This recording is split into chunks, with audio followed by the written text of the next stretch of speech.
বলিউডের সবচেয়ে চর্চিত দম্পতি ঐশ্বরিয়া রায় এবং অভিষেক বচ্চনকে নিয়ে অনুরাগীদের কৌতূহল বরাবরের মতোই বেশি।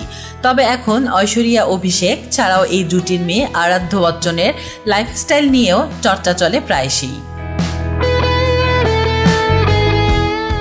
তবে জানা গেল সোশ্যাল মিডিয়া ও ফোন থেকে দূরে থাকেন এই স্টার কিড।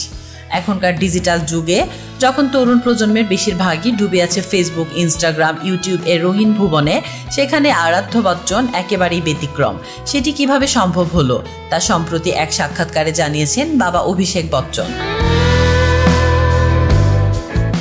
অভিষেক বচ্চন বলেন, আরাধ্য কোনো সোশ্যাল মিডিয়ায় নেই, এমনকি তার ফোনও নেই। ও খুব অন্যরকমভাবেই বেড়ে উঠছে, ভীষণ সচেতন, বিবেকবান। ওর ব্যক্তি জীবনে আমরা কেউ কখনো হস্তক্ষেপ করতে চাই না। ও ধীরে ধীরে একজন অসাধারণ নারী হয়ে উঠছে। ও আমাদের পরিবারের গর্ব। ওকে ঘিরে আমাদের সব আনন্দ। দিন শেষে একটা সুখী পরিবারই মানুষকে ভালো রাখে। আরাধ্যর জন্মের পর থেকে ঐশ্বরিয়ার জীবনও বদলেছে, কাজেও পরিবর্তন এসেছে। যেখানেই যান মেয়েকে সঙ্গে নিয়ে যান, প্রতি মুহূর্তে আগলে রাখেন মেয়েকে।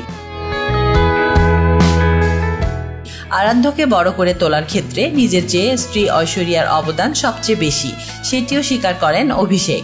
ঐশ্বরিয়ার প্রতি কৃতজ্ঞতা প্রকাশ করে অভিষেক বলেন, সম্পূর্ণ কৃতিত্ব ওর মাকে দিতে হবে। আমি কাজের প্রয়োজনে অনেক সময় বাইরে থাকি। আরাধ্যর জন্য সবচেয়ে বেশি পরিশ্রম ঐশ্বরিয়াই করে। সে অসাধারণ, নিঃস্বার্থ। তাই আরাধ্যর সাফল্য সম্পূর্ণ কৃতিত্ব ঐশ্বরিয়ার। তাসলিমা আক্তার শিমু, SBS বাংলা।